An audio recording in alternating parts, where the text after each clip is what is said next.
So guys, let's welcome Oratile. Let's give him a round of applause. So Oratile, we've man, this guy can wear a suit. It's like, yeah. So we've got this thing that we do with our guest speakers where we ask them questions. You know, we just want to get to know them a little bit. So I'm going to put you on the spot and I'm going to ask you a few questions, if that's okay. Even if you said no, I'd still ask you. So. But I'm not the only speaker. Can we ask Molifi to come to the stage? Okay, as well? Molifi, come to the stage. I would like yeah. to also put him on the spot. let's give Molifi a round of applause and a mic as well. Oh, okay, you got a mic. Nice. Okay. Hey, how are you, sir? Good. All right, so let's begin. Okay. Fortunately, I did have some questions for you as well. I just didn't know if you were going to come. So maybe let's start with you, Molifi.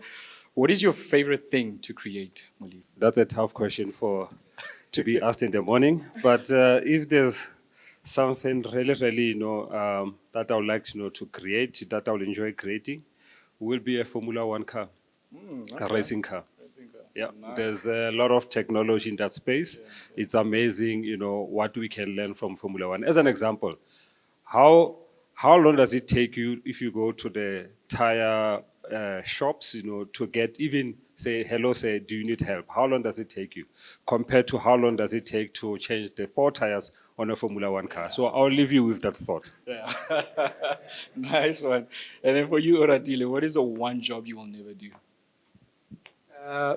Yeah, one job I'll never do. That's a very confusing one because normally I'm well known to be jack of all trades and a master of none. But I think one thing that requires me to do one thing over and over again, it destroys me. And if I look at the past, whenever I was requested to do that, I started to misbehave. So that actually tells me I'm not very good with repetitive type work. Yeah. Nice one, okay. And then for you, Molifi, what is the one thing that annoys you the most? The lack of willingness to try. Yeah. Okay. So just give it a try. There's nothing to lose. More especially the world that we live in today, where a lot is not known. There's uncertainty. There's complexity. There's ambiguity. So it's all about those that are willing to learn. Those that are willing to experiment and learn and come up with innovative products and services. Nice, I like that. Oratile, what is the strangest thing you've ever eaten? Yeah, I went to Singapore once, and I don't think I'll ever go back. But maybe I will, and I will. But I ate frogs there. Frogs? Yeah. Oh, wow, and, okay. Do they taste like But chicken? at the time it was proper. But to come and tell South Africans that I ate frogs, it was a bit. Okay. It was a bit weird. So I realized, there's massive social pressure in South Africa. Yeah. I've been told they taste like chicken. Is it true? Yeah, it's like chicken with a bit of. I don't know if they add a lot of salt in it, but it had a lot of salt. But yeah, it just goes through. It's Maybe the chicken we eat is actually, yeah, they sometimes substitute frogs. You wouldn't know, yeah. So, what's your favorite summer activity, Molifi? Favorite activities? In summer, yeah. In summer, traveling, going outdoor, having time to reset, tranquility. Yeah, and more especially going to the bush. That's my favorite. Okay. Yeah. Maybe let me ask you this as a follow-up question. Where's the worst place you could ever get stuck in? Could get ever? Get stuck. Like, what's the one place you don't ever want to get stuck there? Sure. Yeah, I always, where I get stuck, I always look for opportunities. I always believe, even in challenging situations, in problematic situations, there's always an island of opportunity to discover new things, to learn new things. So it's really about being open and being able to deal with uncomfortableness, and that characterizes the world that we live in today. So I once had a speaker on Bloomberg saying she likes going for sailing with the sailboats because it is so unpredictable. Things changes every minute while you are sailing, and that actually prepares her. The speaker that prepared her for the challenging job, in the financial, industry, where, you just have to deal with, the changes, you have to be open to those changes. If you want to reach stability, it will never happen. Okay. Oratile, what color is your toothbrush? I mean, you've got such a beautiful white smile. What color is your toothbrush? Yeah, it's green. Green. Yeah. Okay. So I should get a green toothbrush then. Okay. And if they had to make a movie about you, about your life, what genre would it be, and who would you choose to act in it? Yeah, as arrogant as it sounds, I think I'll choose myself. Oh, okay. And the genre? to act in that movie. I think it will be more of overcoming difficulty type of movie. What type of movies are that, Molifi? I don't know, they're dramas or Yeah, it will be something? more What is drama. it? Horror. What? Okay. Science fiction. Okay. Romance. Yeah. Okay. Maybe romance. Okay. No, thanks, guys. Let's give them a round of applause. And then. So, guys, as you've heard, my name is Oratile, and then I brought Molifi on stage just in preparation for when I failed, because a lot of work that I do on a daily basis, I can tell beforehand that I'm going to fail, and I'm taking the same precaution today, so that when I fail, he steps in, or when I cannot answer questions, he steps in, and when I cannot remember some of the things we've done in the past, he steps in. But the way I want to shape the story of today is to start with the video, because I think it will kind of position you in a way that you can begin to understand the digital journey of Sasol.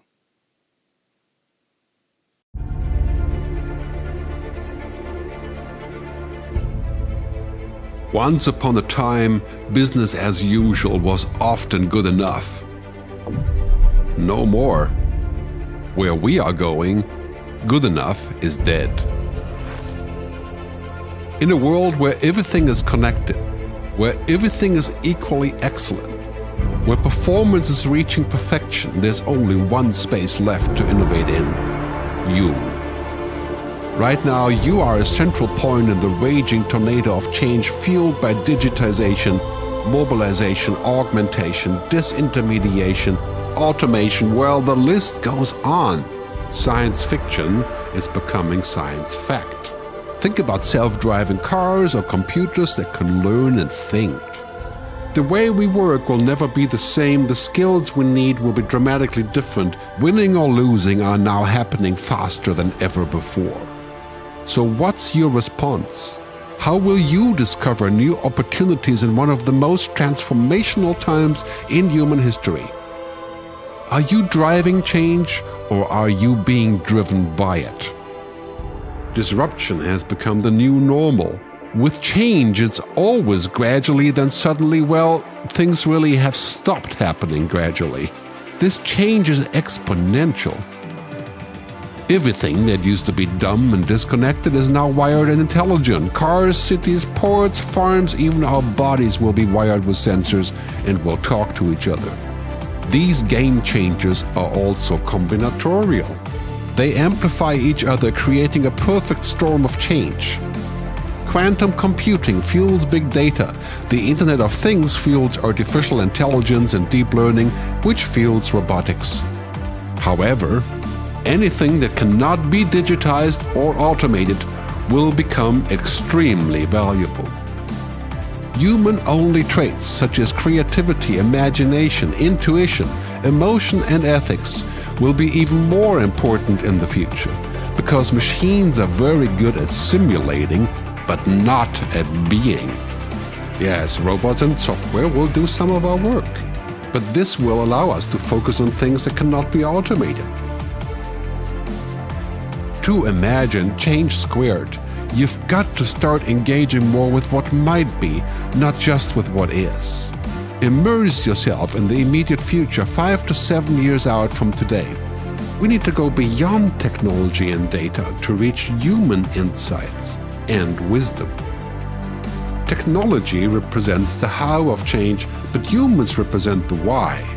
The future is about holistic business model. The opportunity is to be liquid, to learn just in time, not just in case, not single improvements, but complete transformations, not individual systems, but new ecosystems. Humanity is where true and lasting value is created. We will engage, relate, and buy things because of the experiences they provide, because of their transformative power. The future doesn't just happen, the future gets happened. The new way to work is to embrace technology, but not to become it. The future is in technology, yet the bigger future lies in transcending it. Let's live and lead from here.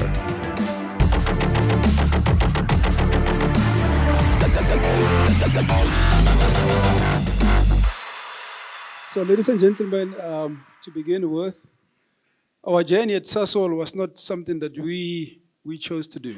It was something that was enforced into us. So our customers at that point in time, about 4 or 5 years ago, they demanded a new Sasol. And we realized immediately, if we're not going to be what our customers are demanding of us, we're going to be irrelevant. We're not going to be able to push products to them, and even more importantly, at the right price. And then we began, where is that?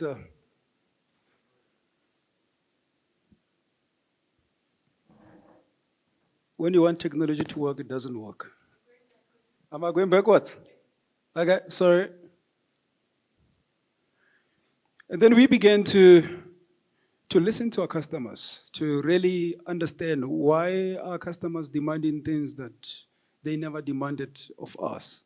And then we began to realize that they themselves, their lives have changed. They themselves have been driven by the change that you've heard the person in the video speaking about.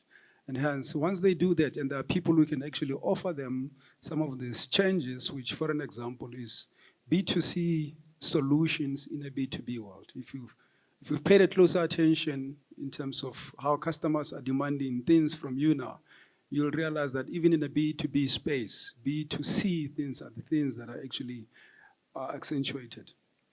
And then we began to, one of the very first things that we've done to try and unlock and understand what all these customers want from us was to really introspect and figure out what is it that we're doing right. And what transpired was that we're very operations-focused business. So we're very molecule-focused type of business. We're very good at producing best quality type products. But then it transpired that that in itself alone is not enough. Then in itself, good, as we heard in the video, the good in itself is not enough. The quality in itself is not enough. What mattered to the customers was one thing that actually captured the entire digital studio in the chemical space was, you need to be able to give me transparency in your business processes so that I can be able to plan my business better. Because they themselves experience the move in their own customers to be rapidly changing. And if they cannot move at the speed at which their customers are moving, it means they're going to lose business. The consequence for us is that we then need to be able to move at the speed of our customers because they need to move at the speed of their own customers. So Molifi, just to bring you in at this point, one of the things we started working on, and I'll come to this slide, was the customer portal. What transpired at that stage to really figure out this is the very same thing we must actually do? Was it something that was internally inspired, externally inspired, or both? Okay, thanks, Oratile. So the portal that we developed, which is really a platform where customers can track their orders, they can track their credit facilities, they can put queries upon delivery or post-deliveries. It was really after the understanding that in the past, the customers were placing orders with us, but then they didn't have any visibility in the whole supply chain. So they had to phone or contact our contact center to understand where their order was. And if the customer contacted the call center or the contact center, it means we have already disappointed that customer. We haven't delivered. That's the reason why they will call a contact center. Otherwise, if you delivered as you promised, there's no need to make extra effort to contact your call center. So we wanted to provide that visibility from the order being placed all the way to the order being delivered. One of the issue or one of the requests from the customer, just to link to your point about, they wanted instantaneous order confirmation. If I place order now, I want to know that, you've got product and you are confirming it and you are going to deliver it. That's what we want as customers. And if you don't respond to that, you are allowing the customers to look elsewhere. You'll start having customer complaints. And guess what? The disruptors are preying on the customer complaint. If you have any complaint, this disruptor will come and look at those complaints and convert those complaints into opportunities for business. That's how disruptors, think. They don't like the status quo. So they are able to, more especially the younger generation. So basically that's where the portal came in, was to say, we need to give our customers visibility in terms of, their ordering, their petting, even the information, because now they've got one repository where all their orders for the past number of years, they are there. And they can also download certain information like certificate of analysis that in the past we used to send via email. Now everything is now on the portal centrally there for the customers to access, including their statements. Yeah. So, ladies and gentlemen, and just to add to what Molifi said before I move on, and we refer to something as a status quo, but you need to actually realize that that status quo actually made us successful in the past. We're one of the biggest chemical producers in the world, using one of the cheapest technology you can ever find. So all that we had to care about was to produce, and customers will actually come running for products. But given the globalization, B2B systems, e-commerce, customers could place an order anywhere in the world, it will get to be delivered to them. New entrants from China, highly internationalization of the chemical products. That position was melting before us. So it simply means as well we had to begin to integrate and digitally so customer behaviors into our business value chain. And one of the things we're going to talk about, I'm not going to specifically focus a lot on the things that we do, because the things that interest me is the things that we uncover as we do. The insights, the learnings, and the realization that you're actually not as smart as you think you are.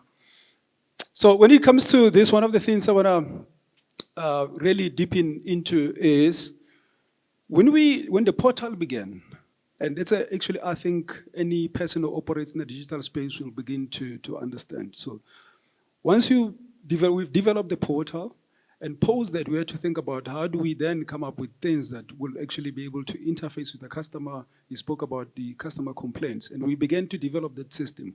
What transpires is that we began to realize that, in fact, almost the entire business value chain must change. And imagine if you come to that realization and having to go to SVP operations to tell them what you've been doing for 40 years must change, and it must change tomorrow.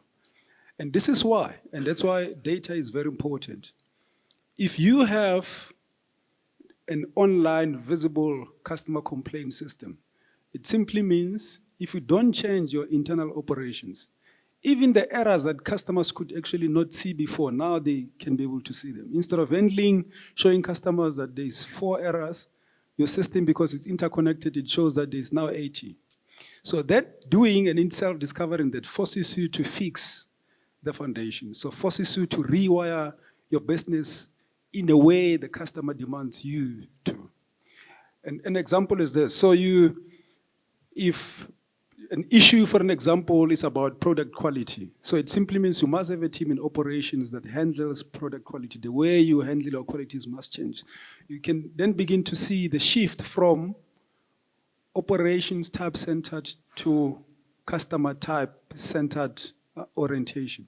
So it's no longer about, I'm doing this, complicated best modeling tool that is going to produce tons and tons of products. It's more about, if I produce these tons and tons of products, who's going to consume it? How do they want to consume it? What kind of errors must be able to predict before the time, and how do I handle it? And what kind of structures and systems do I put in place to make sure that that is successful? That in itself forces you, as difficult as it is, it forces you to relearn and unlearn some of the things that actually make you successful. And as you can imagine, that's very, very, very, very difficult. I mean, you all know Sasol has been a multi-billion rand business for a very long time. And for a young person like Ora to go to the SVP and say, I know I'm half your age, but what you're doing is wrong. You gotta know what you're doing. I'm not very good with slides. That's why I keep on forgetting. I'm more an interactive type person.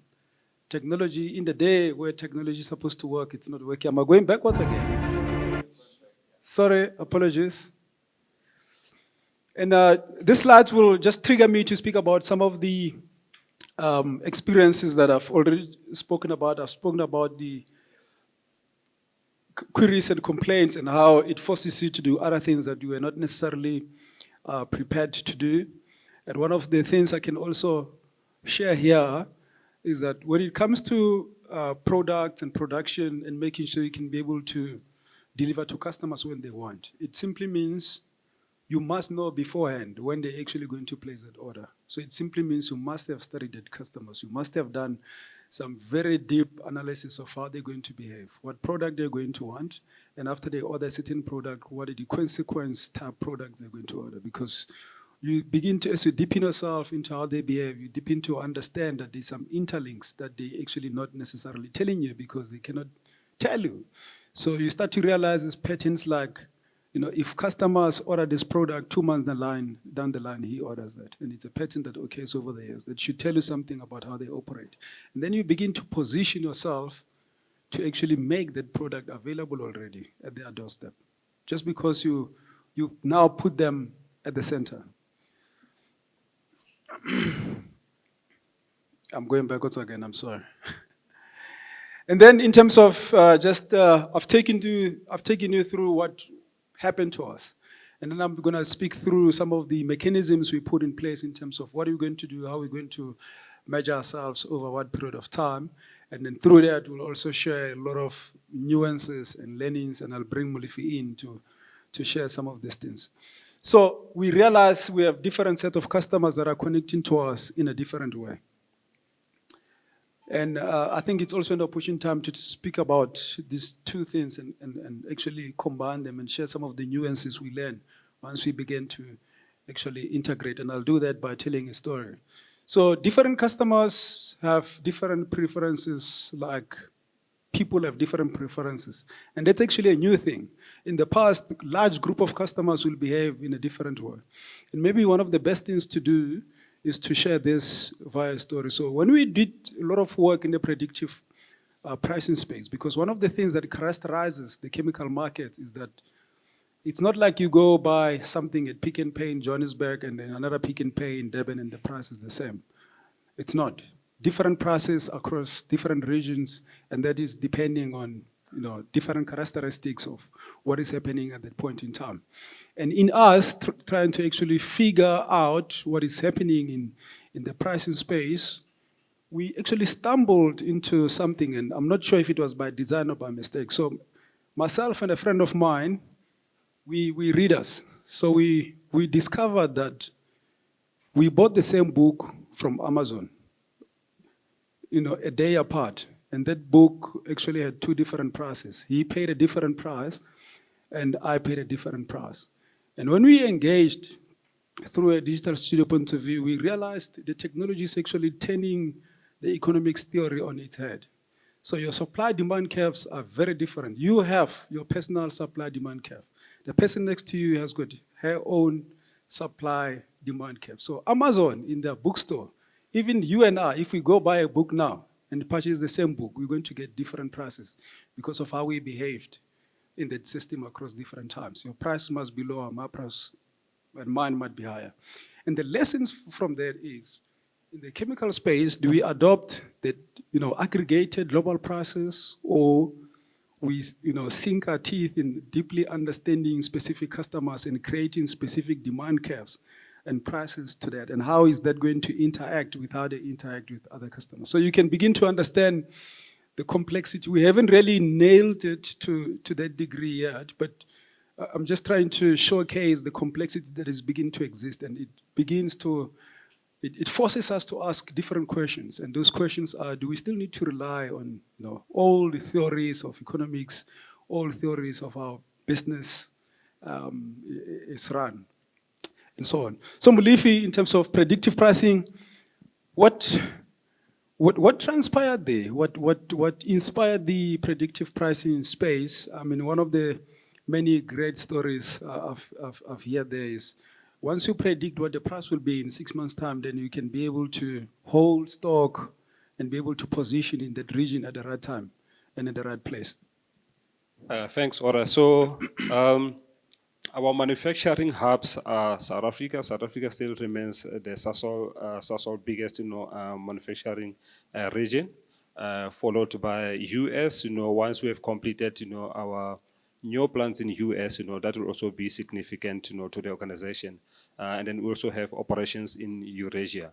But most of the products that we produce here in South Africa, more especially from the chemicals portfolio, they are not consumed locally in South Africa. So they are for export markets. And if you look at South Africa, the map, and you look at all the international markets, they are quite far from here.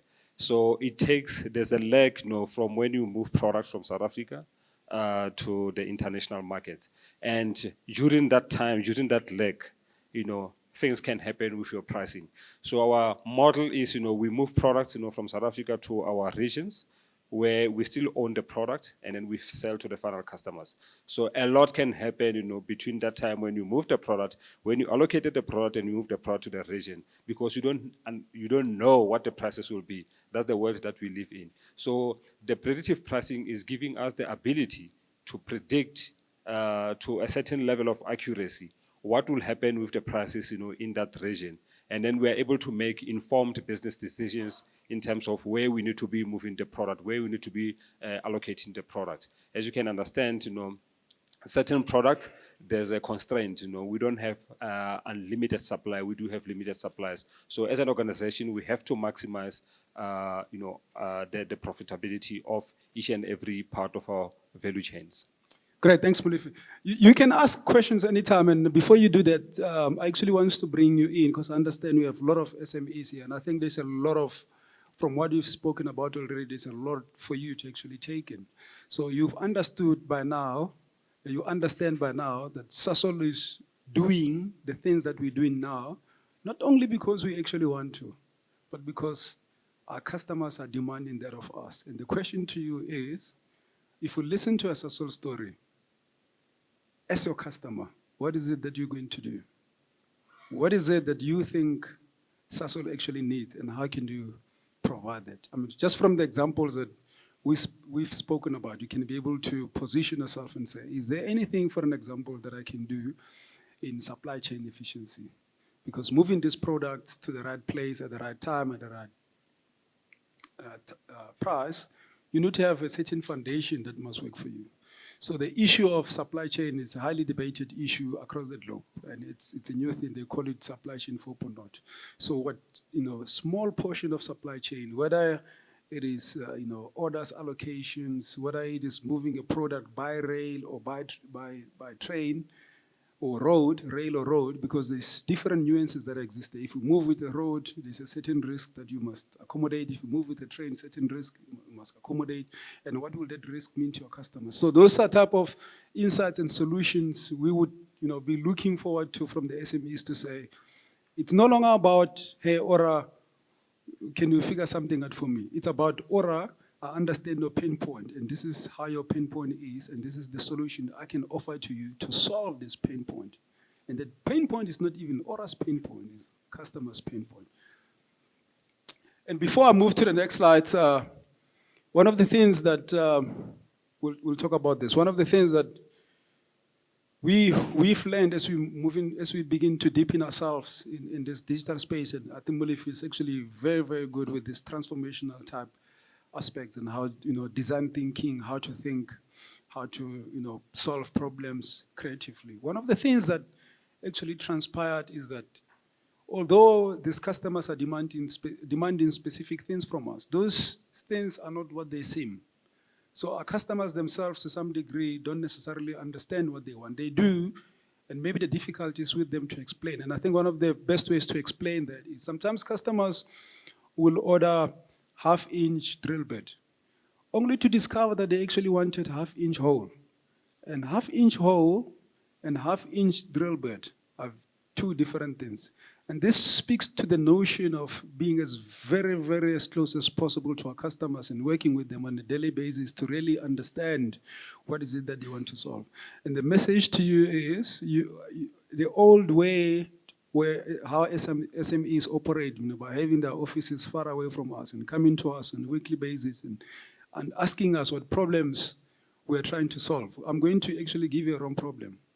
But if you're with me every day, whether I'm paying you or not, until we can figure out something together, and you being able to explain it to me in a way that I could not actually figure out on my own, that's the solution, that's the power, because you own that. I'm your customer. I sometimes don't understand. I cannot put into words what the problem is. But you have the capabilities that can enable me to reposition that problem and crystallize it in a way that in which it can be solved. And then only to discover that you have that skill. So the old ways of operating, you come into Sasol once in a week because you have work, I think must be pushed out through the window. We must be able to see at Sasol even when you don't have work at Sasol, to come help us figure out the problems that we are trying to actually solve. Because you're much better, you think differently than us, and you'll be able to figure out how I behave. So you must do analytics on me to figure out what is Ora's pain point, what is Ora's opportunity. He actually thinks he understands his opportunity, but he doesn't. And once you begin to unveil that opportunity for me, that's a win-win for all of us. Okay, I'm not gonna go through the slides because I think we've got a better one. So I know a lot of people like strategy, big things, roadmaps. I love that as well, but I'm much more inspired by the things that actually happens in between, the nuances, the things that you realize that, you know what, we've bent our fingers. And then realizing that bending your fingers is actually important because the lessons that you've learned from bending your fingers are things that your competitors cannot copy. And I'll share one example, and it speaks to this here, using data. You'll see there's a lot of, I'm not sure if you can see, making a lot of data-informed decisions, and I'll bring Molifi there. And maybe I should tell a short story on how data can make you win or fail or mislead, and bring that back to us at Sasol, and bring it also back to you to say, how should you actually see that? One of my colleagues, Professor Marwala from University of Johannesburg, about 7 years ago, they actually went to China. And the way they went to China, in one of the border gates, they actually had to stand in front of a face recognition machine so that the gate can actually open for them to pass through.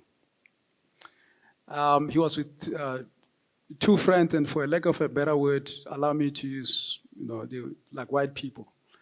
I know we've got a very strong level of sensitivity in South Africa about people's colors.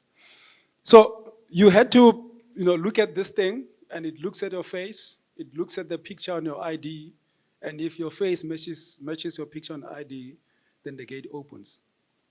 So Prof. Marwala, and if it doesn't open, you need to go to customs, then you get assistance and all that. Prof. Marwala, he looks at this thing and scans his face in terms of pixels and all that. The gate doesn't open. And the two gentlemen that is with, the gate opens so quick that it's able to match their face to the photo and the ID. And the story there was that that machine, that robot that was actually developed to do that, was only trained in Europe. So that machine actually never had the opportunity to look at African faces. And the story is garbage in, garbage out. The data that you use to train these machines is very, very important. You can't blame the Chinese. You can't blame anyone. You need to think about, when you're designing these things, what does it mean? So you still need that human element in terms of the gut feel, the intuition, the thinking, pressure testing this data that you use. In our environment, this is how actually data messed us up to some degree. So we work it's actually in a very different, it's in two ways. One, we develop some of the products for the workspace. And once these products, they were trained on historical data, which That's all you have. There's no data in the future. You need to look at historical data in order to predict the future or create the future that you want. And this machine learning robots that we put together were very, very good. And I think, predicting demand supply curves to 90%, 95%, 96% levels of accuracy. But 2 months after we completed that, after we began to make some money, we actually realized, the actually data that we've used is now useless. The market structure, because now we started seeing the results dipping, the inaccuracy opening up. We did not ask the question, will this market structure stay like this over time? We did not look at the new entrants from the Chinese markets and how those entrants are going to, in fact, rewire and rip apart the existing market structure. So we used what existed in the data that we used was the certain structures of the market. And once that structure changes, then you are in big trouble.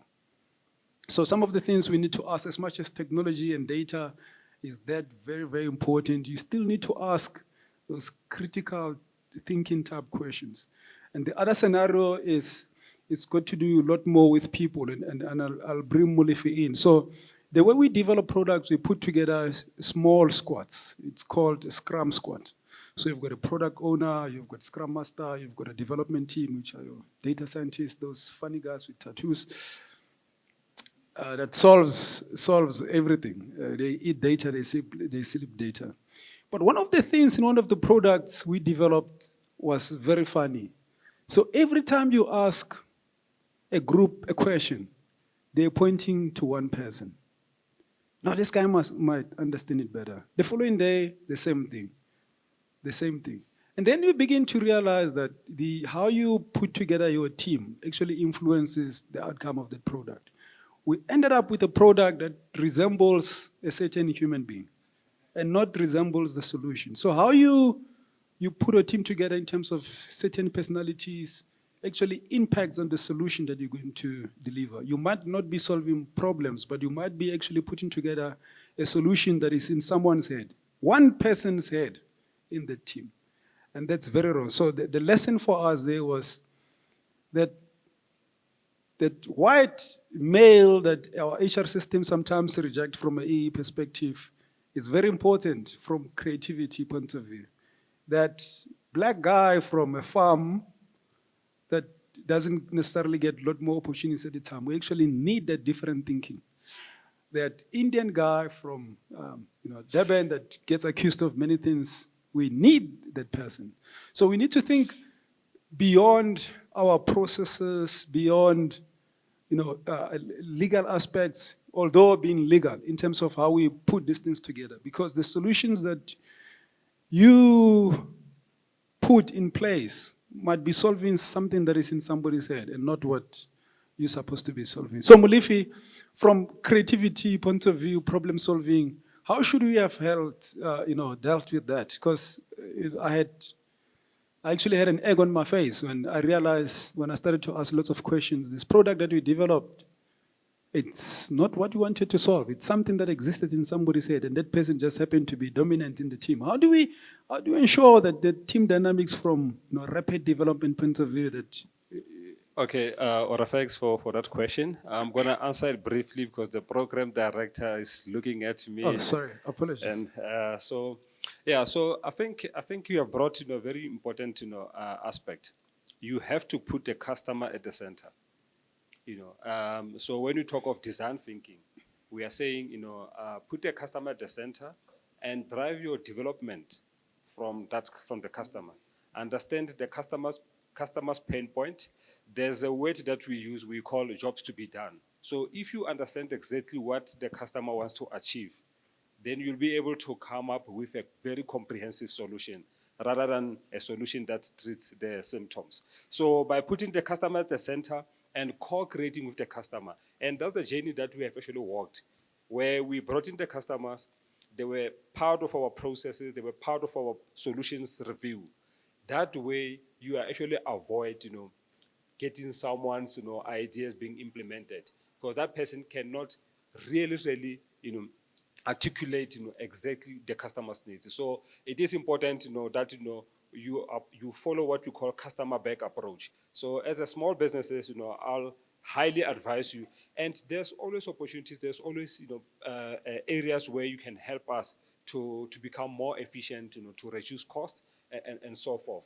And when we look at the transformation, we look at it from operations, marketing and sales, as well as the buying side. So, and that's where you can actually come up and say, okay, fine. Now that I've actually been dealing with you, understand exactly where the problems are. And test, don't be afraid to test those problems, because that's the real data that you need. And if the program director can just allow me 2 minutes to share with you a story. One company in the States, they wanted to increase the sales of milkshake. And what they did, they actually introduced more flavors and then they pushed the volumes and started advertising, but that didn't move the needle. And after lots of trials, eventually they asked a real question: why are people drinking milkshake? Now, that was actually the turning of things, because then they started understanding that, who's drinking the milkshake, when do they drink it, and why are they buying it? So they were forced to go to actually the people that are buying milkshake to ask them those questions. And what it turned out that milkshake was a snack that lasted longer in a train trip in the morning compared to other snacks. So that's the reason why people were buying milkshake. Then the company started understanding that, okay, if you want to push sales, what you need to do, you need to make it easier for the customers to buy the milkshake in the morning. They're in a rush in the first place.